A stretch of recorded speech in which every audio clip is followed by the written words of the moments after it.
menjelaskan tentang dampak penjajahan Jepang dalam bidang politik dan pemerintahan. Militer Jepang menyerbu dan kemudian merebut wilayah Indonesia yang kala itu masih bernama Hindia Belanda dalam waktu yang sangat singkat. Hanya sekitar 1 bulan setelah menyerang pangkalan militer Amerika Serikat di Pearl Harbor pada bulan Januari 1942, pasukan Jepang menyerang dan menguasai Tarakan, Kalimantan Timur. Satu persatu kemudian wilayah Balikpapan, Ambon, Kendari, dan Pontianak juga diserang dan bisa dikuasai dalam bulan yang sama. Indonesia dibagi menjadi 3 bagian. Masa awal kependudukan Jepang, wilayah Indonesia dibagi menjadi 3 daerah pemerintahan militer, yaitu yang pertama pemerintahan militer Angkatan Darat, yaitu Tentara yang ke-25 untuk Sumatera dan berpusat di Bukit Tinggi. Yang kedua yaitu pemerintahan militer Angkatan Darat, yaitu Tentara yang ke-16 untuk Jawa dan Madura dan berpusat di Jakarta ditambah Angkatan Laut. Yang ketiga itu pemerintahan militer Angkatan Laut, yaitu Armada Selatan, kedua untuk daerah Kalimantan, Sulawesi, dan Maluku berpusat di Makassar. Propaganda Jepang di Indonesia yaitu Jepang mengaku sebagai saudara tua Indonesia. Sebagai saudara tua, Jepang akan membebaskan Indonesia dari penjajahan Belanda dan bersedia memperbaiki nasib rakyat pribumi. Yaitu yang kedua, Jepang mengumandangkan semboyan 3A yang isinya Nippon Pelindung Asia, Nippon Pemimpin Asia, dan Nippon Cahaya Asia. Jepang juga membentuk gerakan atau organisasi kemiliteran untuk mendukung pemerintahan militer dan menyokong kekuatan Jepang dalam Perang Pasifik ini. Organisasi ini disebut dengan Gerakan 3A yang dibentuk oleh Jepang untuk mempunyai tujuan agar rakyat Indonesia percaya dan menganggap Jepang sebagai penyelamat dari penjajahan Belanda sebelumnya.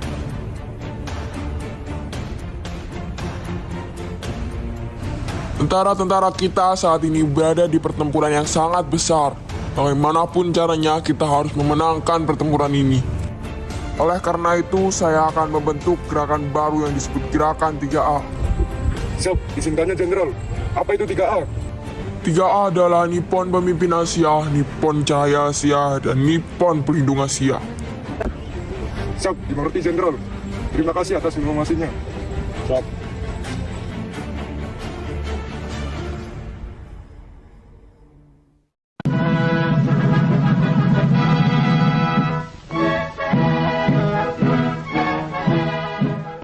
Para prajurit, kita mendapatkan tugas dari atasan untuk menjalankan prinsip 3A. Segera siapkan semuanya. Siap laksanakan. Awal kependudukan Jepang yaitu sejak awal pendudukan di Indonesia, Jepang melarang segala aktivitas politik seperti organisasi politik, organisasi sosial, maupun organisasi keagamaan, serta mengganti organisasi tersebut dengan organisasi bentukan Jepang. Jepang juga membatasi pergerakan dari tokoh pergerakan yang bersifat non-kooperatif dan menguasai secara ketat melalui polisi rahasia Kompetai. Kompetai juga turun di masyarakat guna menghukum siapa saja yang tidak pro terhadap Jepang dengan menghukum tanpa proses pengadilan. Hak asasi manusia dan masa pendudukan Jepang nyaris tidak berlaku. Struktur pemerintahan Jepang, struktur pemerintahan di Indonesia diubah sebagai keinginan Jepang. Yang pertama yaitu desa disebut dengan ku, kecamatan disebut dengan so, kawidanan disebut dengan gun, kota praja disebut dengan shi, kabupaten disebut dengan ken, dan karasidenan disebut dengan shu. Masuk ke dalam dampak penjajahan Jepang dalam bidang politik. Yang pertama yaitu sejak masuknya kependudukan Jepang di Indonesia, organisasi politik tidak dapat berkembang lagi. Bahkan semua organisasi pergerakan nasional dibubarkan. Yang kedua yaitu melarang penggunaan bahasa Belanda dan mewajibkan menggunakan bahasa Jepang. Yang ketiga yaitu pembentukan organisasi sebagai alat propaganda. Yang keempat yaitu membentuk pemerintahan militer dengan angkatan laut dan angkatan udara.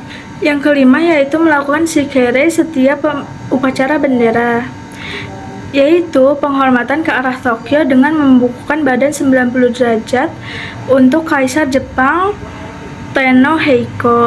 Yang terakhir yaitu struktur pemerintahan sesuai keinginan Jepang. Nah, ini adalah gambaran pribumi pada saat Jepang memberlakukan kebijakan Seikirei. Organisasi yang dibuat oleh Jepang ada 12, yaitu 1. Masyumi, 2. Gerakan 3A, yang ketiga yaitu Putra, Jawa Hokokai, Keibondan, Heiho Seinendan, Shuishintai, Fujinkai, Gakokutai, Kenpetai, dan Peta.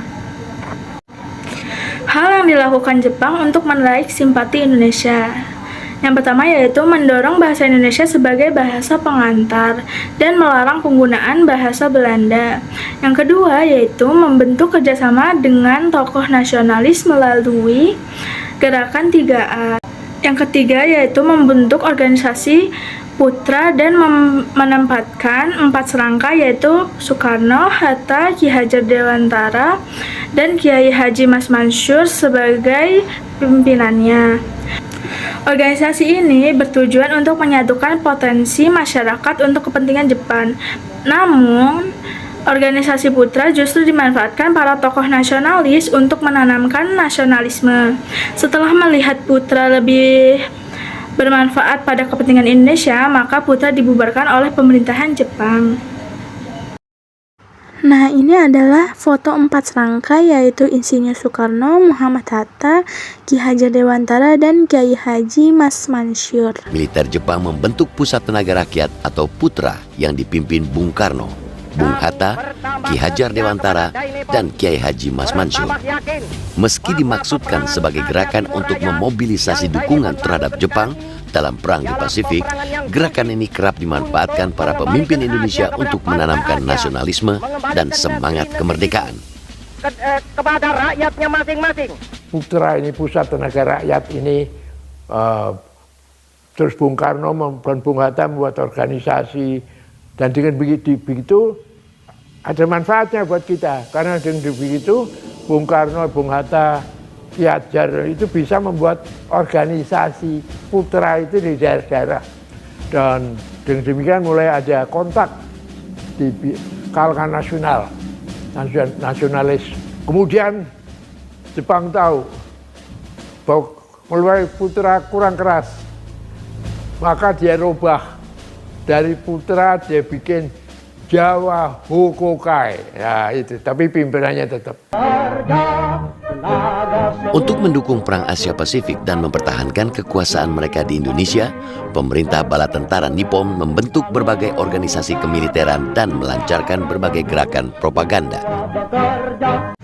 Nah, jadi kebijakan Jepang di bidang politik yang keras itu membangkitkan semangat perjuangan rakyat Indonesia, terutama kaum nasionalis, untuk segera mewujudkan cita-cita Indonesia merdeka.